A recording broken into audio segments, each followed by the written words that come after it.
Chag Sameach, friends. We actually see a debate in Masechet Sukkah with regards to Sukkot as to what the Sukkah actually commemorates. Now, Great Rabbi Eliezer's opinion is that we commemorate the clouds of glory that Hashem protected Israel while they were in the desert.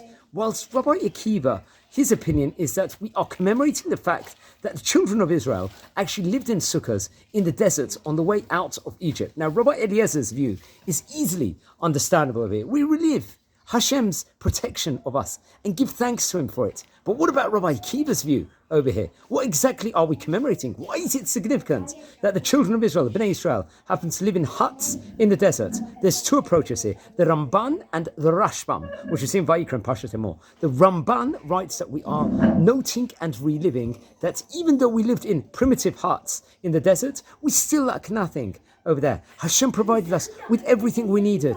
But the Rashbam puts another slant to it. He writes it on Sukkot.